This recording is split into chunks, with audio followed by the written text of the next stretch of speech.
The elderly woman, sick and weak, felt despair tighten its grip. The silence of the forest was a deafening scream of abandonment. But then an imposing figure emerged from the shadows. It wasn't the death she expected, but a majestic presence with vibrant stripes and piercing eyes. A tiger. The beast, a predator by nature, approached not with the intention to attack, but with an almost protective curiosity. To the woman's surprise, the tiger showed no aggression. On the contrary, with an instinctive gentleness that contrasted brutally with human cruelty, it allowed her to lean against its warm, strong flank. The beast, which should have been the terror of the forest, became her guardian, step by step. With the patience of one who understands fragility, the tiger guided the elderly woman through the dense forest, away from danger and towards the main road, where civilization and the hope of rescue awaited. The hot asphalt of the main road, a brutal contrast to the damp forest floor, appeared before the elderly woman's blurry eyes. Each step of the tiger was a pillar of strength, each breath of the beast a reminder that she was not alone. The sunlight, previously filtered by dense canopies, now hit her fully, revealing the extent of her weakness, but also the immensity of her salvation. She slowly detached herself from the tiger's flank, her hands trembling, her knees almost giving way. The striped giant stopped beside her, its amber eyes fixed on the vastness of the road, as if assessing the new danger, or perhaps the new hope. The woman's mind, still in shock, tried to process the surreal situation. A predator, the king of the jungle, had been her guardian angel. The one who should have been her executioner became her savior, while her own flesh and blood, her son, had condemned her to death. The irony was a bitter poison, but gratitude for the animal was a powerful antidote. She looked at the tiger, her eyes welling up with tears that were no longer of despair, but of a deep and inexplicable affection. He looked back at her, a silent recognition, a mutual understanding that transcended species barriers. The road was empty. The silence, though different from that of the forest, was still oppressive. The midday heat began to press down, and weakness returned with renewed force. She needed help, and fast, but how? Her voice was a hoarse whisper, her movements slow and painful. The tiger, as if sensing the urgency, took a step forward, then another. And then, with a last look at the woman he had rescued, turned and disappeared as silently as he had appeared, back into the protection of the trees, leaving her alone again, but this time with a chance. The tiger's abandonment, though necessary, brought a new wave of panic. She was on the side of the road, a fragile and sick figure at the mercy of chance. Every car that didn't pass, every minute that dragged on, was a torment. The pain in her limbs, the fever burning her forehead, everything intensified. She tried to sit up, but her legs simply wouldn't obey. She fell to her knees, then to her side, the road dust clinging to her dirty clothes. The sun beat down, and thirst was a torture. Would this be her end after all? To have survived the forest and the tiger, only to succumb to human neglect? Far away in the luxurious mansion, her son, Arthur, enjoyed a quiet lunch. His phone was off, his mind free of any guilt. He imagined his mother, alone, perhaps already lifeless, and a cold smile hovered on his lips. A lesson well learned, he murmured to himself, savoring the expensive wine. That theft of medicine, a desperate act by a sick woman, had been the last straw. He tolerated no disobedience, much less from someone he considered a burden. His mother, to him, was just a problem to be solved, and he had found the most efficient solution. But fate, or perhaps nature, had other plans. A distant noise, a growing hum, broke the silence of the road. The elderly woman raised her head with difficulty, her eyes half closed. A dark spot appeared on the horizon, growing rapidly. A car. Hope, a thin thread, rekindled in her chest. She tried to wave, but her arm barely lifted. Her voice, when she tried to shout, was just a whimper. The vehicle, an old faded pickup truck, approached. The driver, a middle-aged man with a straw hat and a sun-weathered face, seemed distracted. Would he drive past? The elderly woman's heart pounded erratically, a drum of fear and supplication. She gathered her last strength, stretching out her hand, a desperate, almost imperceptible gesture. Suddenly, the pickup truck braked sharply, raising a cloud of dust. The man, surprised, had noticed something. A figure collapsed on the side of the road. He got out of the vehicle, his brow furrowed in concern. "My lady, what happened?" His voice was rough, but laden with genuine surprise and compassion. The elderly woman tried to answer, but the words were lost in a sigh. Her eyes, however, spoke volumes. Fear, relief, exhaustion. The man approached, kneeling beside her. He saw her torn clothes, her pale and sweaty face, the undeniable signs of suffering. There was no time for questions. The priority was clear. "Don't worry, my lady. I will help you." He picked her up carefully, feeling the fragility of her body. The pickup truck, which had previously seemed like an ordinary vehicle, now transformed into an ark of salvation. With the stranger's help, the elderly woman was placed in the passenger seat, her head resting on the worn upholstery. The driver ran to the passenger side, offering her a bottle of water. "Drink slowly," he instructed. The water, fresh and pure, was like nectar to her dry throat. Every sip was a promise of life. As she drank, she looked at the dense forest from where she had come, where the tiger, her unexpected guardian, had left her. The image of the majestic beast, its warm and strong flank, forever etched in her memory. The cruelty of her son, the kindness of a predator, the compassion of a stranger. Life, she realized, was a tapestry of brutal contrasts and silent miracles. The journey was far from over, but the first battle had been won. And she knew, with a certainty that transcended pain, that she would never forget the silent roar of her striped savior. The old pickup truck's engine roared to life again, a familiar purr that, to the elderly woman, sounded like a lullaby. The relief of being out of the scorching sun, with the fresh water bottle in her trembling hands, was almost unbearable. She felt the vehicle move, the wheels raising dust on the dirt road that stretched ahead. The man, whose sun-marked face revealed a life of hard work, cast her a quick, worried glance before focusing on the road. "Where were you going, my lady? And what happened? It looks like you've been through a war." His voice, though rough, carried genuine concern. Donna Elisa tried to answer, but her throat was still dry. Her voice a hoarse whisper. Abandonment. My son." The words choked, shame and pain a knot in her throat. How to explain the inexplicable, how to tell a stranger that her own flesh and blood had left her to die in the woods, and that a tiger, a wild predator, had been her only comfort and guide. The man, noticing her difficulty, shook his head. "No need to talk now, my lady. The important thing is that you are safe. I'm João. I'm heading to the nearest town, about 30 minutes from here.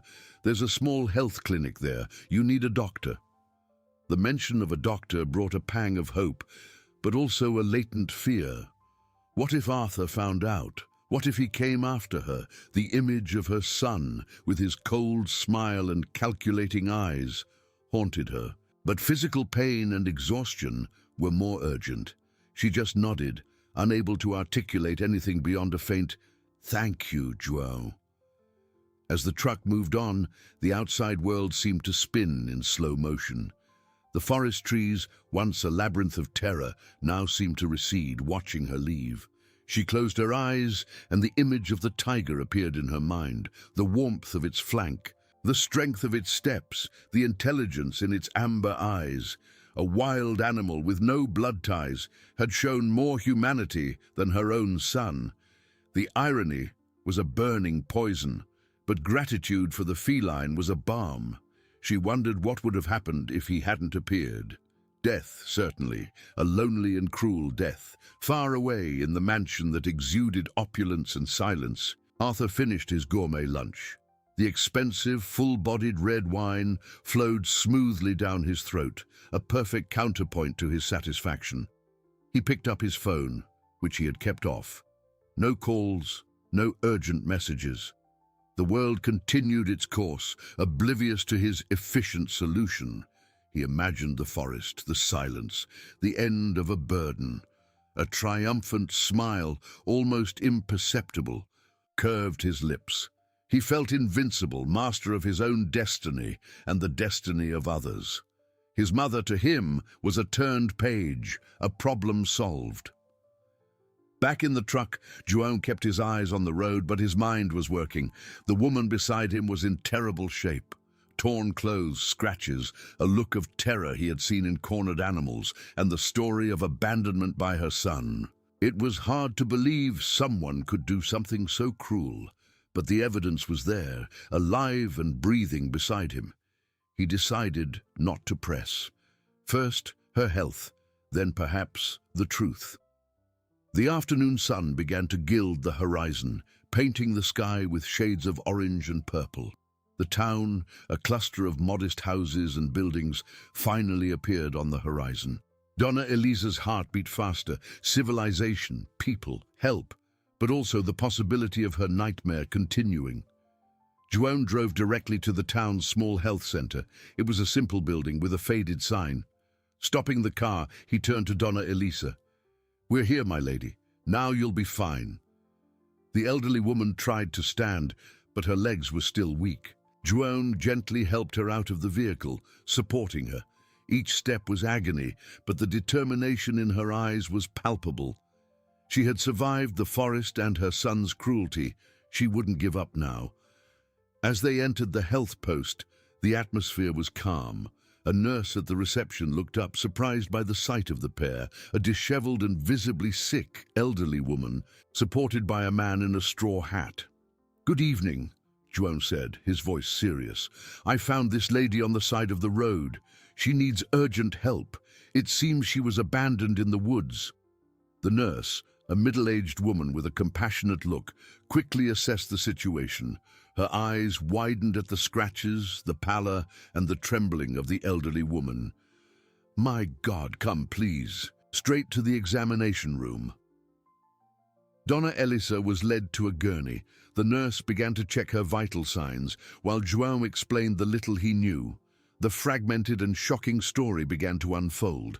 High fever, severe dehydration, abrasions all over her body. The nurse called the on-call doctor, who arrived quickly with a grave expression. "She's in shock and very weak," the doctor said after a brief assessment. "We need to stabilize her, and this story of being abandoned in the woods, it's very serious. We need to alert the authorities as soon as she's able to speak."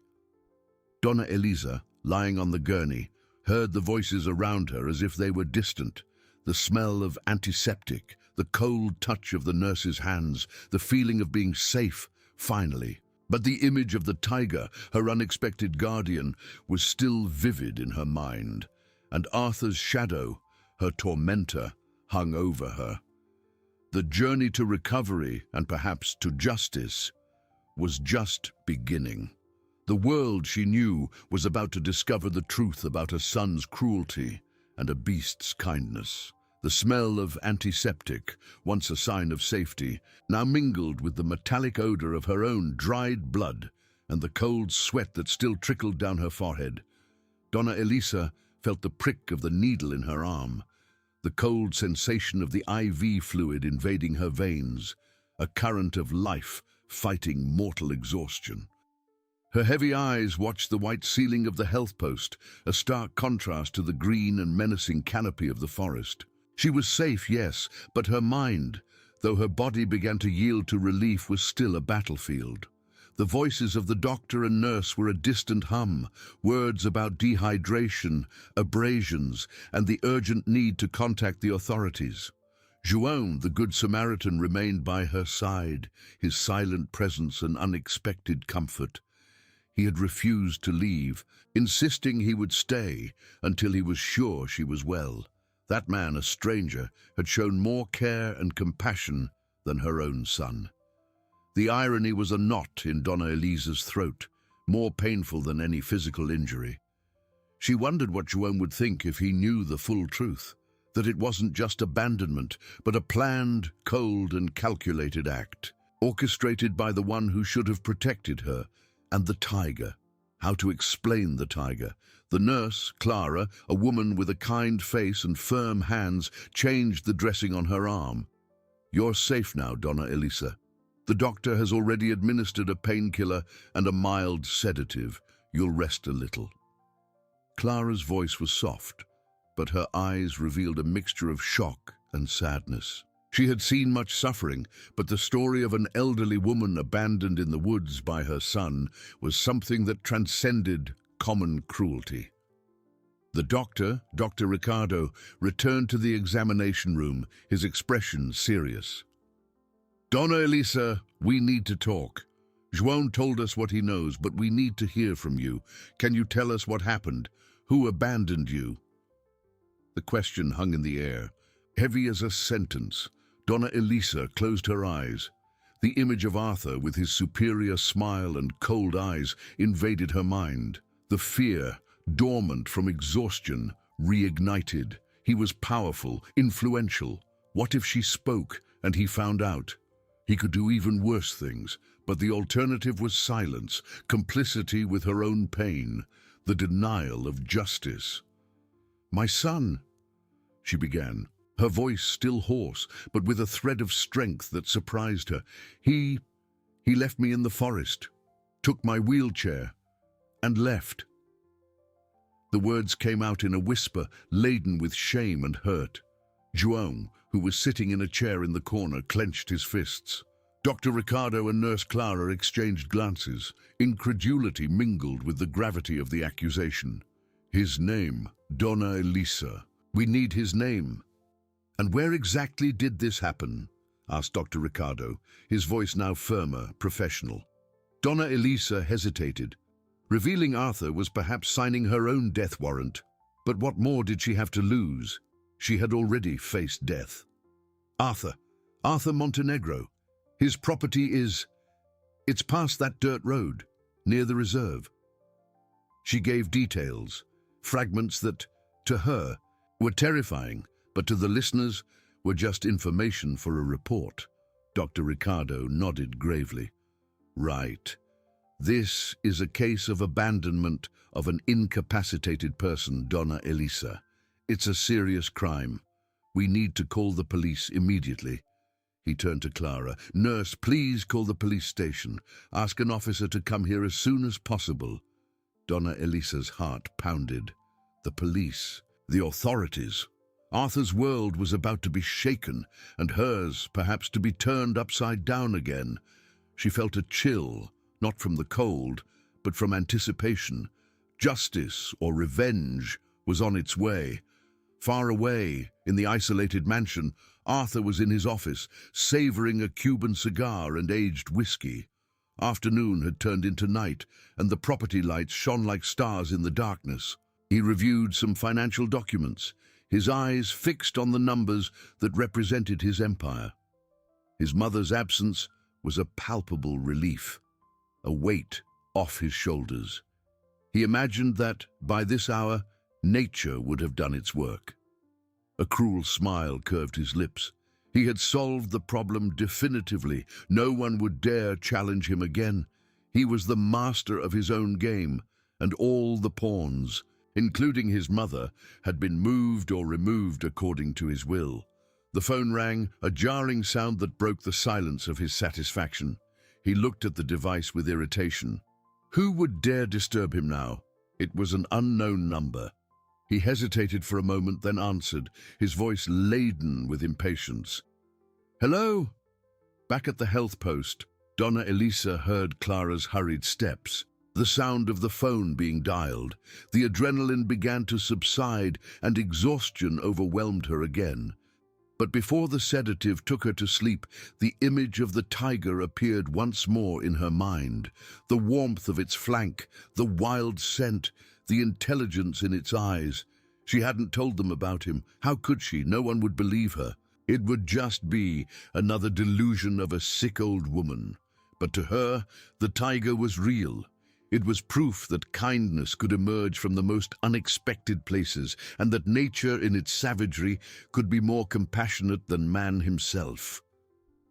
A police car, with its blue and red lights silently flashing, stopped in front of the health post.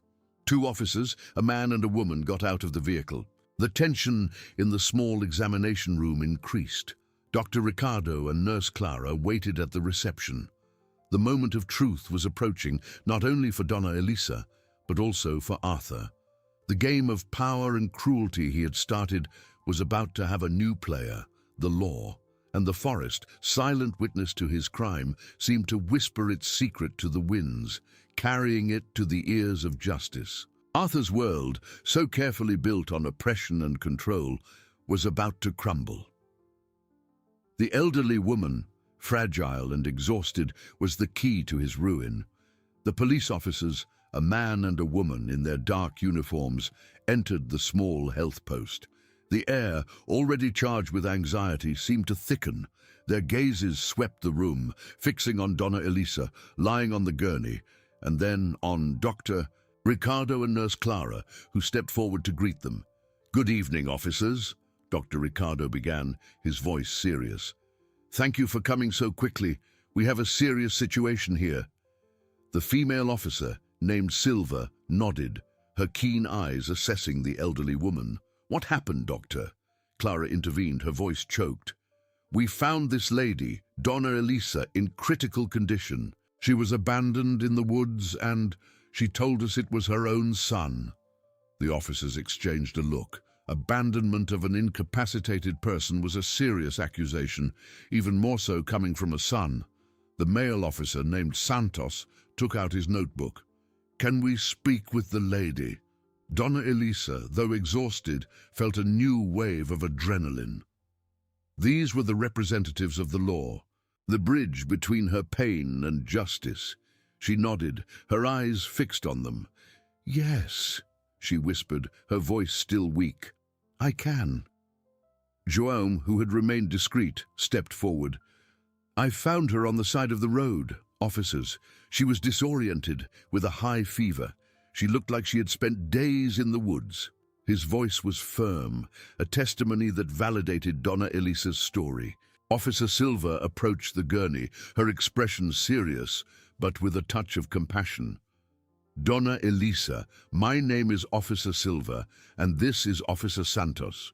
We are here to listen to you. Please, tell us what happened from the beginning." Donna Elisa took a deep breath. The words, once trapped in her throat by fear and shame, now began to break free.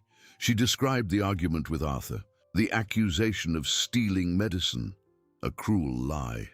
The car ride to the forest, the coldness in her son's eyes as he took her wheelchair, the promise that she would pay for her crimes. Every detail was a dagger in her memory, but she uttered them with a newfound determination. "He left me there," she said, her voice choked but without tears. "In the middle of nowhere, said I was to rot, that no one would find me." The pain in her words was palpable, an echo of the cruelty suffered. The officers wrote everything down, their faces impassive, but the gravity of the situation was evident in their eyes. "And where exactly did this happen, Donna Elisa?" Officer Santos asked, his pen hovering over the paper. She gave the coordinates Arthur had mentioned, the details of the dirt road, the proximity to the reserve. "His property is huge, it's isolated." "And your son's full name?" "Arthur Montenegro," she replied, the name coming out with a mixture of resentment and disbelief. How could a son do this? The room fell silent for a moment, only the scratching of Santos's pen and the soft beep of the medical equipment monitoring Donna Elisa. The weight of the accusation was immense. Donna Elisa, Officer Silva continued, her voice softer. You mentioned he accused you of stealing medicine. Is that true? She shook her head weakly. No, I needed my medicine. He hid them. I just wanted to live. The truth, raw and stark, was a testament to her own struggle for survival. Nurse Clara and Dr. Ricardo watched with expressions of shock and suppressed anger. João, standing in the corner, clenched his fists, feeling the injustice of the situation. Donna Elisa's mind wandered for an instant to the forest, to the warmth of the tiger's flank, the feeling of security it had provided. How to explain that? A wild beast that guided her to salvation. No one would believe her. They would consider her crazy, delirious from trauma. It was her secret, an inexplicable bond with nature that she would keep. The tiger was her guardian, her proof that the world still held something good, even when her own blood betrayed her. All right, Donna Elisa, Officer Santos said, closing his notebook. We have enough information to start an investigation. This is a serious crime of abandonment of an incapacitated person with aggravating circumstances of mistreatment. We will go to the indicated location and contact Mr. Arthur Montenegro. Officer Silva turned to Dr. Ricardo. Doctor, we need Donna Elisa to remain under observation. She is a crucial witness and victim, and if possible, a detailed medical report of her condition. Of course. Officer, Dr. Ricardo replied promptly. She is stable now, but needs rest and treatment. We will ensure she is safe here. João, feeling that his part was done for now, but still reluctant to leave Donna Elisa alone, asked, Is there anything else I can do? Officer Silva looked at him. You are an important witness, Mr. João. We will need a formal statement of how you found her. We can take it now, if you can wait. I'll wait, João said without hesitation, until I'm sure she's well. As the officers prepared to leave, Donna Elisa felt a pang of hope. The gears of justice had begun to turn, but she also felt a chill. Arthur was a powerful man with connections. He wouldn't surrender easily. The battle was just beginning. Far away at the mansion, Arthur Montenegro had finished the call. It wasn't the police. It was one of his lawyers with a business matter. The irritation in his voice had dissipated, replaced by a smile of satisfaction. The world, to him, continued to revolve on its axis, unaltered. He poured himself more whiskey.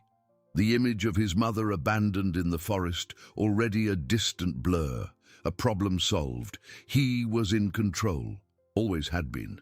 He didn't know that, at this hour, 2 police officers were on their way to his property with an investigation order and a name, Arthur Montenegro, and that the forest, which he thought he had silenced forever, had spoken through the fragile but resilient voice of his mother.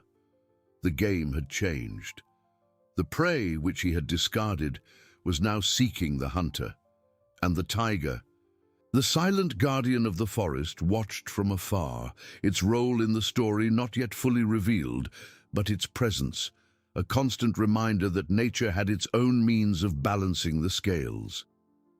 The night advanced, and with it the promise of a new dawn, one that would bring with it the storm that Arthur had sown. Donna Elisa closed her eyes, the sedative beginning to take effect. She was safe. For now.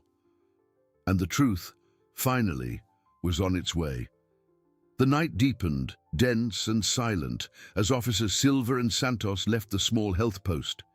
The police car's flashing lights, previously discreet, now pulsed with a silent urgency, cutting through the darkness of the road. Inside the vehicle, the silence was heavy, filled only by the soft hum of the engine and the gravity of the information they had just collected. Donna Elisa's story, told with a mixture of fragility and newfound strength, echoed in their minds. Abandonment of an incapacitated person, mistreatment, and the perpetrator, her own son, a man of possessions and influence. Montenegro, Officer Santos murmured, breaking the silence, as he reviewed his notes. Arthur Montenegro, the name isn't unfamiliar, large landowner in the region, known for being untouchable. Officer Silva, at the wheel, gripped the steering wheel tighter. No one is untouchable before the law, Santos, especially when there's a victim like Donna Elisa. The cruelty of leaving one's own mother, sick and in a wheelchair in the middle of the woods. It's something that cannot be ignored. The determination in her voice was palpable. They had seen many things in their careers, but the coldness described by Donna Elisa was particularly disturbing. The forest, which for many was a refuge, had become a stage for inhumanity. Meanwhile, at Arthur's mansion, the atmosphere was one of deceptive tranquility. The property light shone, a beacon of opulence, in the vastness of the night. Arthur, oblivious to the brewing storm, savored his aged whiskey. The call with his lawyer had been about a real estate investment, a minor detail in his empire. He felt invincible, the architect of his own destiny, where problems like his mother were simply removed. Badushi, a smile of satisfaction curved his lips as he observed the night landscape through the immense window of his living room. Donna Elisa's absence was a relief, a welcome silence. He imagined that nature, in its indifference, would have already taken care of the problem. The forest, to him, was just a backdrop, a boundary to his property, not a repository of secrets or a stage for justice. Suddenly a noise, a dry snap coming from the woods. Arthur frowned. Probably just an animal. But for an instant, a pang of something he couldn't identify, perhaps a remnant of guilt, or just the irritation of having his peace disturbed, pierced his facade of self-confidence. He shook his head, dismissing the thought. It was impossible. No one had seen him. No one would dare. He stood up, walking to the window. The darkness outside seemed deeper, denser than usual. The trees stood like silent sentinels, their branches swaying gently in the wind, as if whispering ancient secrets. Arthur felt a shiver, a premonition he quickly dismissed as nonsense. He was a man of logic and control, not of premonitions. Far away, the police car approached the limits of Arthur's vast property. The dirt road, dark and winding, seemed to swallow the headlights, making the journey more tense. The officers consulted the GPS, confirming the coordinates Donna Elisa had provided. The precision of her memory, even in her fragile state, was remarkable. "It's around here," Officer Santos indicated, pointing to a less used side entrance that led to a more isolated part of the property, near the reserve.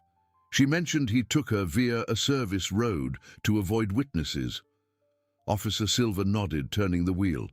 The headlights revealed a high fence, almost invisible in the darkness, and a rusty gate, barely closed. It seemed the perfect place for such a cowardly act. The tension inside the car was almost palpable. They were entering the predator's territory. At the health post, Donna Elisa, under the effect of the sedative, slept a restless sleep. Even in her rest, the image of the tiger persisted in her dreams. The warmth of its fur, the intelligent gleam in its eyes, the feeling of security it had provided. It was a secret she kept, proof that the savagery of nature could, at times, be kinder than human cruelty. She didn't know what tomorrow would bring, but the seed of justice had been planted. Back on the dirt road, the officers spotted Arthur's imposing mansion, its lights shining in the distance like a challenge. But before reaching the main entrance, they stopped the car at a strategic point, where the woods were densest and the service road branched off. "Let's check the location first," Officer Silva decided. "Confirm her story. That will give us more basis for the confrontation." They got out of the car, the silence of the night swallowing the sound of the door closing. Santos's flashlight swept the vegetation, illuminating the path. The air was fresh and damp, laden with the smell of earth and leaves. It was a desolate place, perfect for hiding a crime. As they walked, Arthur's mind in the mansion still wandered. He poured himself more whiskey, trying to shake off that uncomfortable feeling. The night seemed to stretch, and the silence, once a comfort, now seemed charged with expectation. He didn't know that, a few meters from his property, the law was approaching, step by step, to uncover the secret he thought he had buried in the darkness of the forest. The game was far from over. In fact, it was just beginning. Officer Santos's flashlight cut through the darkness, revealing the density of the woods that Arthur Montenegro considered his private backyard. Each step of Officers Silva and Santos was cautious, the rustling of leaves under their boots, the only sound breaking the oppressive silence of the night. The air was heavy, laden not only with the humidity of the forest, but with the gravity of the act that had unfolded there. They followed the service trail, a poorly maintained path that Donna Elisa had described with astonishing precision, even under trauma. "She said it was around here," Officer Santos murmured, his voice low, almost a whisper, as the flashlight beam danced over the undergrowth and gnarled trunks. Near a clearing where he used to hunt, Officer Silva ahead stopped abruptly. The light from his own flashlight revealed something on the ground, marks. Not just car tire tracks, but something more subtle, more revealing. "Here," he indicated, pointing to the damp soil. "The tire tracks are clear, and look at this." He knelt, illuminating finer, almost imperceptible grooves that stretched for a few meters before disappearing into the denser foliage. Wheelchair tracks, and the soil is disturbed, as if something heavy had been dragged. The confirmation chilled the officer's blood. Donna Elisa's story was not a delusion, it was the truth, etched into the very earth. Arthur Montenegro's cruelty gained a physical, tangible dimension. They followed the marks, the tension increasing with every meter. The forest seemed to observe them, its secrets about to be exposed. The smell of wet earth and decaying leaves mingled with an almost imperceptible metallic odor, a remnant of human presence, and the despair that had been sown there. Meanwhile, in the mansion, Arthur Montenegro felt a growing unease. The whiskey, which had previously brought him a cold comfort, now seemed only to accentuate a feeling of emptiness. He had dismissed the pang of premonition as nonsense, but now the silence of the night felt different, sharper, more attentive. He stood up again, walking to the immense window. The darkness outside was an impenetrable cloak, but he swore he had heard something. A distant rustle, a snap that didn't seem to come from a wild animal. "Impossible," he murmured to himself, trying to rationalize. "It's just the wind." But the conviction in his voice was weak. The image of his mother, abandoned, which he had so conveniently erased from his mind, began to insinuate itself again, like a persistent shadow. He shook his head with irritation. He was in control, always had been. Far away, the officers had reached the clearing. The light from their flashlights revealed the scene of abandonment. The soil was more compacted at one point, as if a wheelchair had remained there for some time. There was even a small object shining faintly in the earth. Officer Santos approached, kneeling. It was a small button from an old fabric with a faded floral pattern. Donna Elisa had described her nightgown. "It's hers," Officer Santos said, his voice choked with anger. "There's no doubt. He left her here." Officer Silva clenched his teeth. "Let's go. There's nothing more to see here. We have what we need." Indignation was a cold fire in his eyes. The coldness of the crime was shocking. They had seen the evidence, touched the place where cruelty had manifested. They returned to the car, their determination now stronger than ever. The route to the main mansion was clear. There would be no more detours. The confrontation was imminent. The police car engine rumbled in the darkness, a sound that for Arthur was still too far away to be discerned. In the mansion, Arthur tried to focus on his business papers, but his mind wandered. He felt watched, even though he was alone. The vastness of his property, once a symbol of his power, now seemed like a labyrinth, and he, suddenly, was unsure of the way out. He poured himself more whiskey, the liquid burning in his throat but not alleviating the growing anxiety. A more distinct sound this time, the engine of a vehicle, not his own car's, which he knew well, and it was coming from the direction of the service road, the same one he had used to take his mother. A shiver ran down his spine. His eyes widened. It was impossible. No one knew. No one would dare.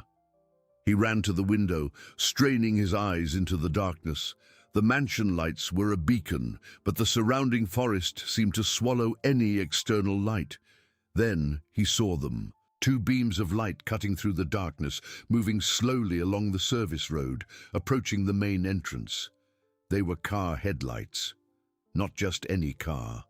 There was something in the way they moved, in their persistence, that screamed authority. The whiskey glass slipped from his hands, shattering on the marble floor with a loud crash. The amber liquid spread like blood. The smile of satisfaction had vanished, replaced by a mask of pure terror. The invincibility he felt had dissolved in an instant. The prey he had discarded had not only survived, but had found a way to speak. The police car headlights stopped at the main entrance of the mansion. Two men, imposing silhouettes against the vehicle's light, got out. Arthur watched them from the window, paralyzed. He couldn't believe it. The forest, which he thought he had silenced forever, had spoken, and the game, which he believed he had won, was only beginning to reveal itself in all its brutality. The hunter, now, was the hunted, and the night, which he hoped would bring peace, had brought the storm. The whiskey glass, once a symbol of his power and indifference, lay shattered on the marble floor, the amber liquid spreading like a stain of guilt. Arthur Montenegro, the man who considered himself invincible, felt his blood run cold. His eyes, once filled with a calculating gleam, now reflected a primitive terror. Those beams of light, moving with deliberate slowness along the service road, were not an illusion. They were real. They were the law. The mansion, once his impenetrable refuge, suddenly seemed like a trap. The walls that protected him now suffocated him. He ran to the nearest window, not to observe, but to confirm the nightmare unfolding before his eyes. The headlights stopped at the main entrance, bathing the fountain and the immaculate gardens in a cold, merciless light. Two imposing silhouettes emerged from the vehicle, their movements charged with unquestionable authority. Officers. Arthur recoiled, tripping over his own feet. The sound of shattered glass under his shoes seemed like a scream in his mind. Impossible. No one knew. He had been so careful, so meticulous in his plan. The forest, the silence, the darkness, everything should have conspired in his favor, swallowing the crime without a trace. But the forest had spoken. The prey he had discarded had not only survived, but had found a voice, a way to scream for justice. Outside, Officer Silva and Officer Santos walked with firm steps towards the main door. The indignation they felt after witnessing the evidence in the clearing fueled their determination. Donna Elisa's nightgown button, the wheelchair tracks, the disturbed soil, everything painted a picture of cruelty they could not ignore. The coldness of Arthur Montenegro's act was an insult to humanity, and they were there to exact a price. "Looks like he's home," Officer Santos murmured, observing the mansion's lit windows. "It won't be easy. He's a powerful man." Officer Silva nodded, his jaw clenched. "Power doesn't buy impunity, Santos. Not this time." They ascended the marble steps, the sound of their shoes echoing in the night's silence, a sound that, to Arthur, was the drumming of his own condemnation. He was cornered. There was no escape. The vast property, once a symbol of his dominion, was now a prison without walls. Inside the mansion, Arthur staggered, his breath caught in his throat. His mind, once so sharp and controlling, was now a whirlwind of panic. What would he do? Deny? Lie? The image of his mother, fragile and defenseless, which he had so conveniently erased, resurfaced with brutal clarity. The irony was cruel. He, the hunter, had become the hunted, and the storm he had invoked for his mother now turned against him. He tried to think, but terror clouded his judgment. His eyes swept the room, searching for an escape route, a hiding place, but there was none. The mansion, with its imposing windows and massive doors, was a fortress that now trapped him. The phone? Who would he call? His lawyers? They could delay, but they couldn't erase what had happened. A sound, distinct, loud, heavy, a knock on the main door. Arthur froze. His heart pounded wildly in his chest, a frantic rhythm that seemed to threaten to explode. The knock repeated, stronger, more insistent. "Mr. Montenegro, police!" Officer Silva's voice, clear and authoritative, pierced the night's silence, echoing through the mansion's corridors. Arthur closed his eyes, wishing it was all a nightmare, that he could wake up in his soft bed and forget the horror he had unleashed. But the smell of whiskey and broken glass on the floor was real. Cold sweat trickled down his forehead. He had underestimated his mother's resilience, nature's silent strength, and the relentless march of justice. The second knock on the door was accompanied by a warning. "Open the door, Mr. Montenegro, or we'll have to break it down." Arthur opened his eyes. His reflection in a nearby mirror showed a pale man with eyes wide with fear, unrecognizable. The smile of satisfaction had vanished, replaced by a mask of pure terror. The invincibility he felt had dissolved in an instant. He was naked, exposed before the consequences of his own cruelty. The door, massive and imposing, now seemed a fragile barrier between him and the abyss. He could hear the rustle of uniforms outside, the officers' held breath. The world he had built with such care, based on power and control, was crumbling around him. Arthur's hand trembled. He took a hesitant step towards the door, every muscle in his body screaming to flee, to hide. But there was nowhere to go. The night, which he hoped would bring peace and the silence of a well-kept secret, had brought the storm, and now he would have to face it. The sound of Officer Silva's voice, amplified by the massive door, was thunder reverberating through the mansion's corridors, shattering Arthur's illusion of security. "Open the door, Mr. Montenegro, or we'll have to break it down." The threat was real, palpable, and hit Arthur like a physical blow. He recoiled, his eyes fixed on the dark wood, as if he could see through it the implacable silhouettes outside. Cold sweat trickled down his forehead, and his heart pounded like an uncontrolled war drum in his chest. The invincibility, the feeling of absolute control he had cultivated all his life, disintegrated into dust. He had underestimated everything. His mother's fragility, nature's silent strength, and above all the relentless march of justice. What he thought was a perfect act, without witnesses, without traces, had become his own executioner.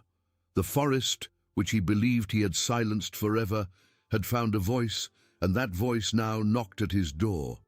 With an uncontrollable tremor, Arthur took a hesitant step towards the entrance. Every muscle in his body screamed to flee, to hide, but there was nowhere to go.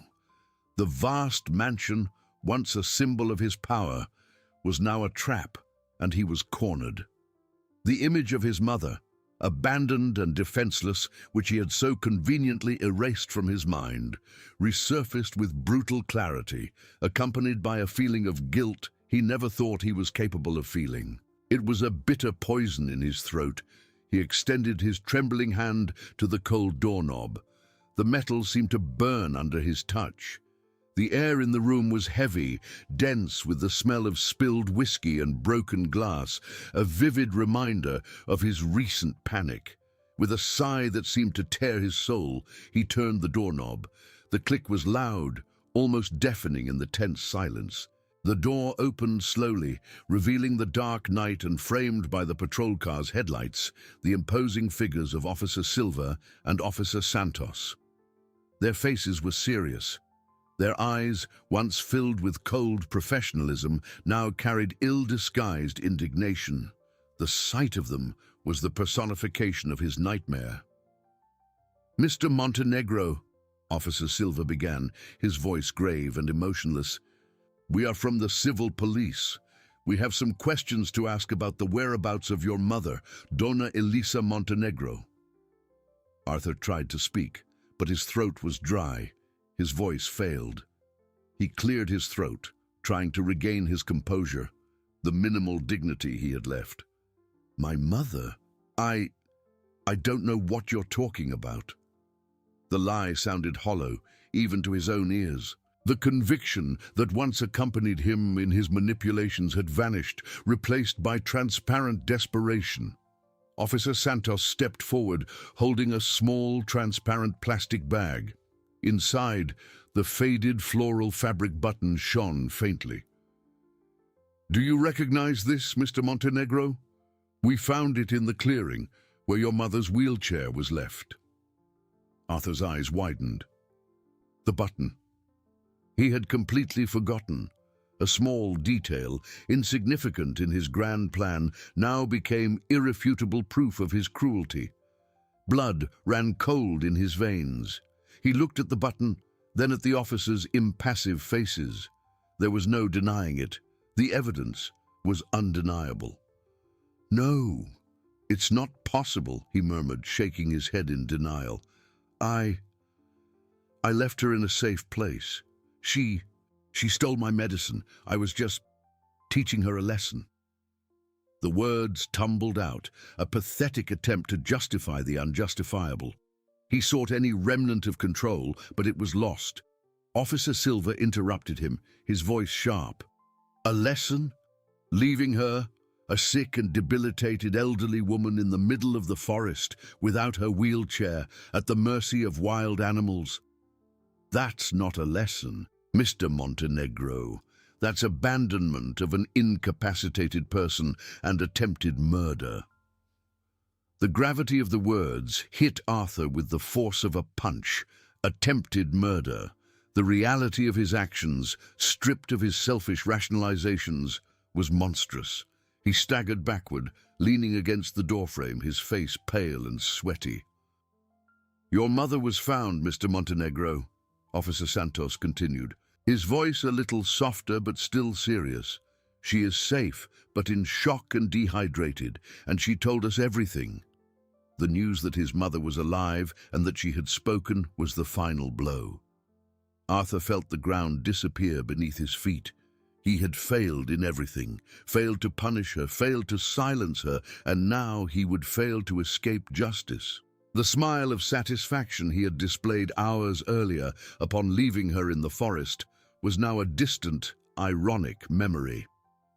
"You are under arrest, Arthur Montenegro," Officer Silva declared, taking handcuffs from his belt, "for abandonment of an incapacitated person and attempted murder.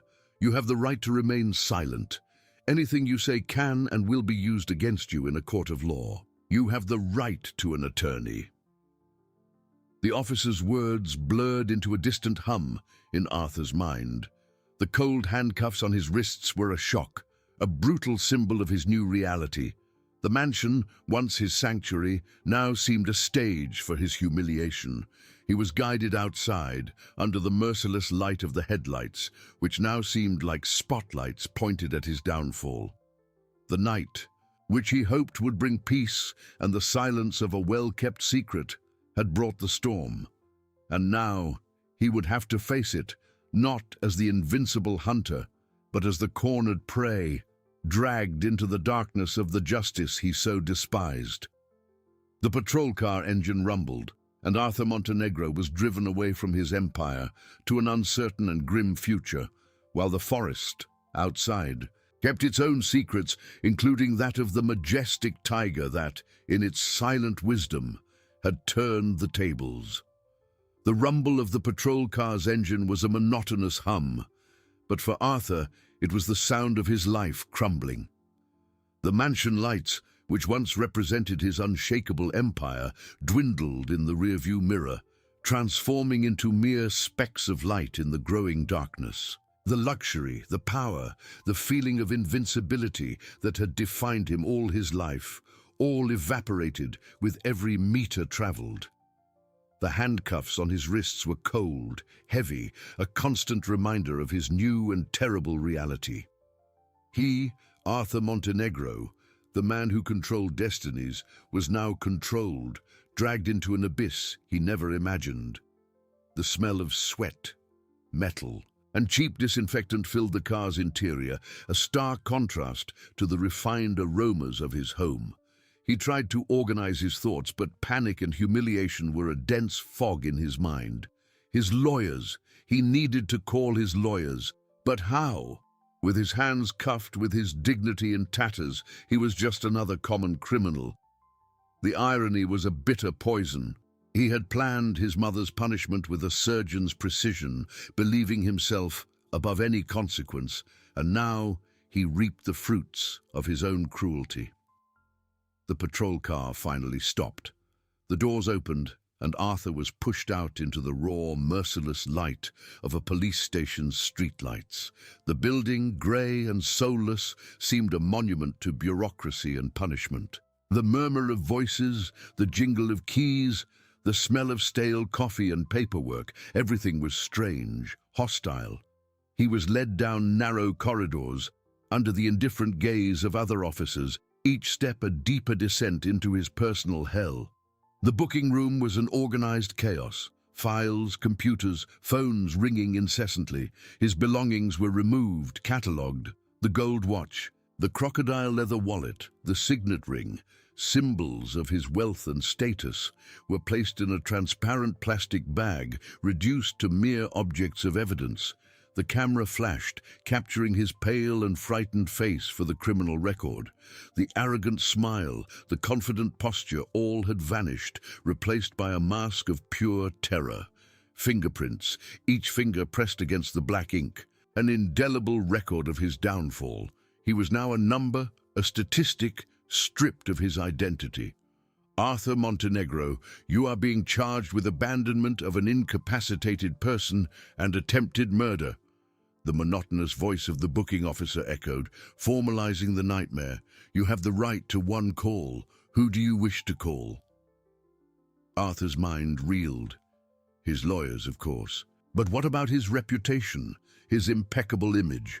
Everything would be destroyed. The newspapers, social media, the whispers of his friends. He could imagine them, devouring his disgrace with avid pleasure.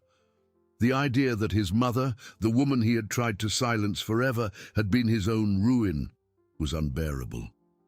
She was alive, and she had spoken. The forest, which he hoped would be the tomb of his secret, had refused to cooperate. It had whispered the truth, and that truth now consumed him. He was led to a cell, the metal bars, the thin, dirty mattress, the smell of despair. There were no windows, just a small opening high on the wall that showed a sliver of the night sky, indifferent to his misery. He sat on the bunk, his hands still trembling, though the handcuffs had been removed. The loneliness was overwhelming, a weight that oppressed him. The image of his mother, fragile and defenseless, resurfaced with brutal clarity. But it wasn't the image of her suffering in the forest, but rather the image of her being rescued, speaking, revealing the truth, and then the image of the tiger. He didn't know the details, but Officer Santos had mentioned that she was found on the main road, in conditions that defied logic, guided by something or someone. The forest had spoken, yes, but not just through his mother. There was a greater force at play, an ancient wisdom that he, in his arrogance, had disregarded. The storm he had invoked for his mother now turned against him, not as a furious gale, but as a slow and relentless tide dragging him to the depths. He had underestimated the resilience of life, the silent strength of nature, and the relentless march of justice. The silence of the cell was broken only by the sound of his own irregular breathing and the frantic pounding of his heart.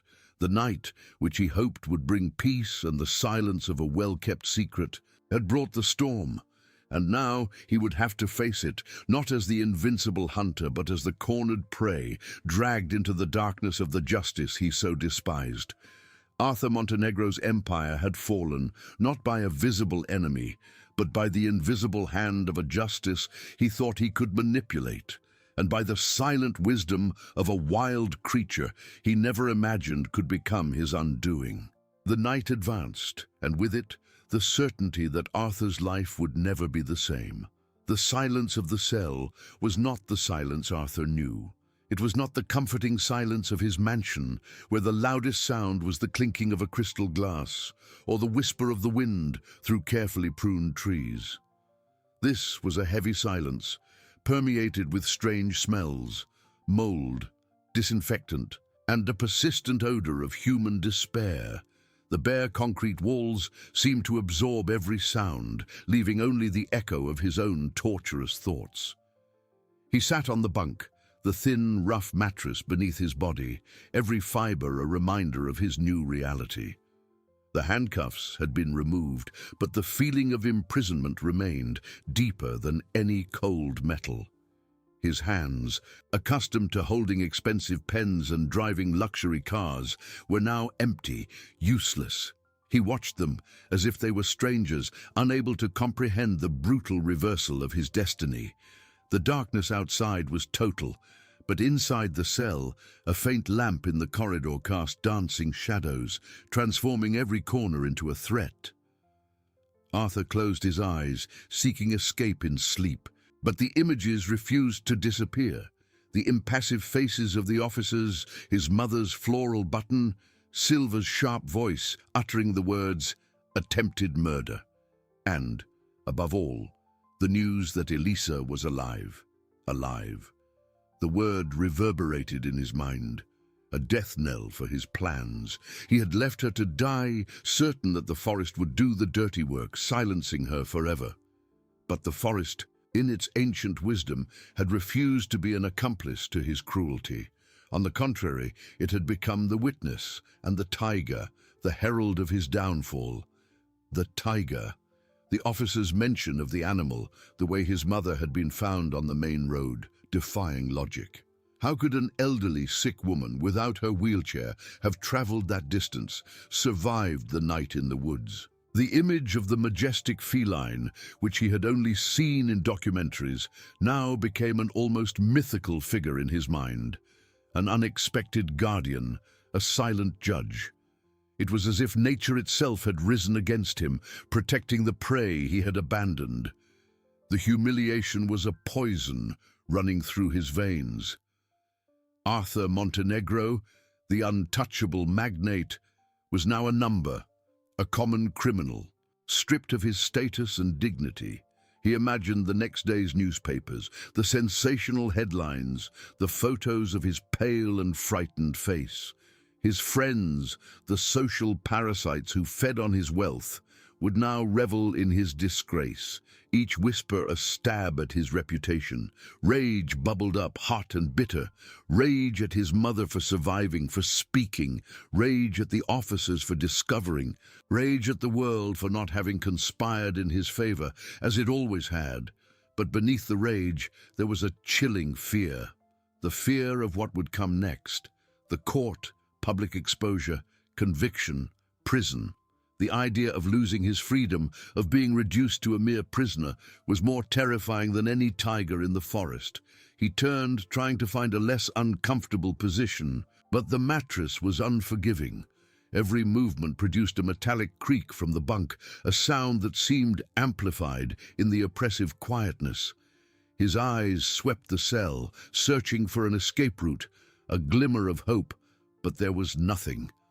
The small opening high on the wall showed only a sliver of the night sky, indifferent to his misery, dotted with stars that seemed mocking in their distance. The night dragged on, interminable. Every minute was an eternity, every hour a century. He heard the distant sounds of the police station, The creak of a door, the muffled sound of voices, the occasional jingle of keys. Every sound was a reminder that he was not alone, but paradoxically, he felt more isolated than ever. The loneliness was an overwhelming weight, a punishment more cruel than any cell could impose. Arthur Montenegro, the man who had built an empire on cunning and manipulation, now lay on a dirty bunk, confronted with the ruin of his own creation. He had underestimated the resilience of life, the silent strength of nature, and the relentless march of justice. And, in his arrogance, he had forgotten that sometimes the most fragile are those who possess the greatest strength, and that the ancient wisdom of the forest can manifest in the most unexpected forms, even in the figure of a majestic tiger turning the tables irreversibly. The night advanced, and with it the certainty that Arthur's life would never be the same. Dawn would bring not light, but the darkness of an uncertain and grim future where his empire had fallen, not by a visible enemy, but by the invisible hand of a justice he thought he could manipulate, and by the silent wisdom of a wild creature he never imagined could become his undoing. The dawn in the cell brought not the promise of a new day, but the brutal confirmation that the night had not been a nightmare, but rather the prelude to an even darker reality. The light that filtered through the small opening high on the wall was not the golden sun that used to kiss the silk curtains of his bedroom, but an opaque and merciless grey, revealing the dirt and desolation of the place. The smell of mold and disinfectant now mingled with the sour aroma of cheap coffee and the distant murmur of voices that began to fill the corridors. Arthur sat up, his body aching, his mind in a whirlwind. His dignity, which he had always considered his unbreakable armor, had been pulverized. He, Arthur Montenegro, the man who controlled empires, was now at the mercy of a system he had always despised. Reduced to a number, a defendant, the idea that his mother, the fragile and sick figure he had abandoned, would be the architect of his ruin, was a blow he still couldn't fully process. The cell door opened with a metallic creak and an officer called him. "Montenegro, your call?" He stood up, staggering, feeling the indifferent stares of the other prisoners in neighboring cells. The walk to the public phone in the corridor seemed like a Stations of the Cross, each step a humiliation. His lawyers, there was no other choice. His reputation, his image, everything was at stake. But the idea of exposing his vulnerability, of admitting the catastrophe that had befallen him, was almost as terrifying as imprisonment itself. He dialed the law firm's number, his hand trembling. The voice on the other end, formal and distant, confirmed his worst fears. "Mr. Montenegro, we are already aware of the situation. The newspapers. Well, it's not good. We are on our way." The coldness in the voice of the lawyer, a man he paid fortunes to protect his interests, was a mirror of the world's indifference. No one cared about the man behind the name, only about the scandal. Hours dragged on. Breakfast, a tray of inedible food, was ignored. Anxiety gnawed at his insides. Finally, the visitation room door opened, and his lawyer, Dr. Almeida, entered. Almeida was an impeccable man, always in expensive suits and an air of calculated superiority. But today, there was a wrinkle of concern on his forehead, a gleam of disapproval in his eyes. "Arthur," Almeida began, his voice low, but laden with a gravity that made Arthur's stomach churn. "The situation is extremely delicate. The accusations are serious. Abandonment of an incapacitated person, attempted murder, and your mother's testimony. It's devastating." Arthur felt a chill. She's okay." The question came out almost without his permission, a remnant of a humanity he thought he had buried. Almeida looked at him with an illegible expression. "She is hospitalized but stable and lucid. She told everything, Arthur. From the theft of the medicine, the argument, to the moment you left her in the forest, every detail. The forest. The silence he hoped would be his accomplice had become his most vehement accusation. But how did she survive? The question hung in the air, laden with the incredulity that had tormented him since the night before. She was without her wheelchair, sick, in the middle of nowhere. Almeida hesitated, and Arthur noticed a flicker of something strange in the lawyer's eyes, a mixture of perplexity and a certain awe. "It's the most extraordinary part of her testimony, Arthur, and the hardest to refute. She claims she was guided by a tiger." The word echoed in the small room, unreal, absurd. A tiger. Arthur had tried to repress the image of the feline, relegating it to a delusion of the officers or his mother. But now, coming from the mouth of his pragmatic lawyer, the story gained a disturbing dimension. "A tiger? Are you serious?" "She is categorical. She said the animal found her, allowed her to lean on it, and led her to the main road where she was found by a patrol. The officers who found her confirmed there were large feline paw prints at the scene, although they didn't see the animal. And the floral button she was wearing, which you mentioned, was found near where she was left, with scratch marks that appear to have been made by claws." Arthur's blood ran cold. It wasn't a delusion. It wasn't an invention. The forest had spoken, yes, but not just through his mother. There was a primordial force, an ancient wisdom that he, in his arrogance, had disregarded. The tiger was not just an animal. It was a herald, a silent judge, a manifestation of nature itself that had risen against him. "Her story is convincing," Almeida continued, his voice softer now, as if he himself was struggling to accept the narrative. "And the media is already in a frenzy. The magnate and the guardian tiger. It's the headline of all the newspapers. Your image, Arthur, is in tatters. Your business partners are already distancing themselves. The board is in an emergency meeting. The empire, his life, everything was crumbling, not by a visible enemy, but by the invisible hand of a justice he thought he could manipulate, and by the silent wisdom of a wild creature he never imagined could become his undoing. Humiliation was a poison running through his veins, mixed with the chilling fear of what would come next. The court, public exposure, conviction, prison. The idea of losing his freedom, of being reduced to a mere prisoner, was more terrifying than any tiger in the forest. Almeida continued, describing the avalanche of contract cancellations, the exodus of investors, the dizzying fall of his company's shares. The empire he had built with such cynicism and cunning was disintegrating in real time, not due to a financial error or a market maneuver, but due to a story that seemed to belong to another world. His reputation, which he thought was unshakable, had been pulverized by invisible claws and an untamable narrative. Your children. They are being harassed by the press, Almeida added, with a tone of regret that seemed genuine. They are asking you to consider a plea bargain, perhaps a confession of abandonment, with the claim that you were under extreme stress and that the tiger story is a delusion of your sick mother. It's the only way to try to save what's left of your image and your family. A plea bargain, to confess, and to blame his mother's sanity, who was now seen as a saintly martyr. The irony was brutal.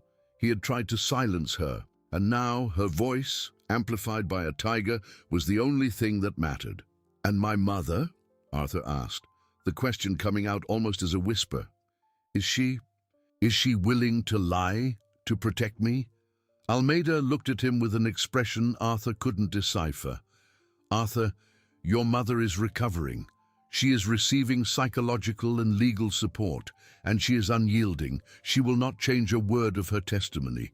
She says the tiger was a gift, an intervention, and that she cannot betray the truth that saved her." The truth that saved her. and that was condemning him. Arthur closed his eyes. The image of the majestic tiger guiding his fragile mother, invading his mind. He had seen the animal, yes. He had felt the terror of its presence. But in his arrogance, he had rationalized, denied, tried to erase the memory. Now the memory returned with full force, not as a delusion, but as irrefutable proof of his own blindness. He had underestimated everything: his mother's resilience, nature's silent strength, and the relentless march of a justice he thought he could manipulate. The tiger was not just an animal. It was a herald, a silent judge, a manifestation of nature itself that had risen against him. The visitation room door opened, and an officer signaled Almeida. Time had run out. "Think about the plea bargain." "Arthur," Almeida said, his voice now more urgent, "it's your only chance to avoid a maximum sentence and to perhaps, just perhaps, rebuild something in the future. The prosecution is coming with full force. They want to make an example of you." Arthur merely nodded, his mind in a fog. He stood up, his body aching, his soul in tatters. The walk back to the cell seemed even longer than before. Each step was a reminder of the freedom he was losing, of the empire that had crumbled, of the life that would never be the same. In the cell, the opaque grey of daylight slowly transformed into the darkness of night. The stars, indifferent to his misery, began to dot the sky. He lay on the bunk, the mattress unforgiving, each metallic creak of the bunk an amplified sound in his mind. The loneliness was an overwhelming weight, a punishment more cruel than any cell could impose. He had tried to be the predator, the master of the game, but the forest, with its ancient wisdom and its majestic creature, had turned the tables. And now Arthur Montenegro, the man who had built an empire on cunning and manipulation, lay on a dirty bunk, confronted with the ruin of his own creation, at the mercy of a justice he never imagined could manifest through the silent claws of a tiger. Dawn would bring not light, but the darkness of an uncertain and grim future, where his empire had fallen, not by a visible enemy, but by the invisible hand of a justice he thought he could manipulate, and by the silent wisdom of a wild creature he never imagined could become his undoing. He was the cornered prey with no escape, and the silent roar of the tiger echoed in his soul. The darkness of the cell mirrored Arthur's soul. Each dancing shadow on the damp walls seemed a ghost of his past, a reminder of the choices that had led him to that abyss. The thin mattress, the smell of mold and despair, the metallic creak of the bunk under his weight. Everything was a sensory torture, a brutal contrast to the opulent luxury he had considered his inalienable right. He, Arthur Montenegro, the magnate, the manipulator, the man who bent the world to his will, was now reduced to a number, a statistic in the prison system. Almeida's words echoed in his mind like a chorus of condemnation. A plea bargain. Confess abandonment. Claim extreme stress. Say the tiger story is a delusion of your sick mother. The proposal was poison disguised as an antidote. To confess, to admit weakness, and worse still, to blame his mother's sanity, the same woman he had tried to silence. The same woman who was now the heroine of a mystical saga that was destroying him. The irony was a dagger twisting in his chest. He closed his eyes, but the inner darkness was even more disturbing. The image of the tiger, majestic, imposing, with those eyes that seemed to carry the wisdom of ages. He had scoffed at his mother's story, but the truth, the visceral truth he had tried to bury, now emerged with terrifying clarity. He saw the tiger. He felt the ground tremble beneath his feet. He felt the chilling terror that paralyzed him, but his arrogance, his unwavering belief in his own superiority had led him to deny, to rationalize, to erase what his own eyes had witnessed. Now, The universe was collecting, not with a court of men, but with a court of nature. The tiger was not just an animal. It was the very incarnation of the justice he had ignored, the manifestation of a force he thought he could dominate. It was the guardian of the forest, yes, but also the executioner of his empire. The humiliation was a poison running through his veins, more potent than any drug. He, who always controlled narratives, was now the victim of a cruel fable where a wild predator was the hero and he, the son, the villain. The media, with its insatiable thirst, was devouring every piece of his reputation, transforming him into a monster for public consumption. The magnate and the guardian tiger. The headline was a war cry, an epitaph for his former life. His children, Almeida's mention of them hit him like a physical blow. They were being harassed, dragged into the mud of his scandal. They, whom he had molded in his image, were now collateral victims of his cruelty. Their plea for him to consider the plea bargain, to try to save what was left of the family, was a distant echo of a loyalty he had long ago sacrificed at the altar of his own ego. And his mother, she was unyielding. She will not change a word of her testimony. She says the tiger was a gift, an intervention, and that she cannot betray the truth that saved her. Almeida's voice, grave and resigned, resonated. The truth that saved her. And that was condemning him. She, fragile and sick, had found a strength he never imagined. A strength that came from nature, from faith, from the very life he had tried to extinguish. Arthur turned on the bunk, the metal creaking in protest. What was left? His empire was in ruins, his partners abandoning him, his children distancing themselves. His freedom hung by a thread. The idea of losing his freedom, of being reduced to a mere prisoner, was more terrifying than any tiger in the forest. But physical imprisonment was just an extension of the prison he had built for himself. A cell of cynicism and isolation. He thought of the forest, the smell of damp earth and decaying leaves, the distant sound of animals. He had despised that place, seen it only as a backdrop for his act of cruelty. But the forest had risen with its silent guardian to remind him of the interconnectedness of all things, of the justice that operates beyond the laws of men. Dawn was approaching, but it would bring no light for Arthur. The promise was of an even greater darkness.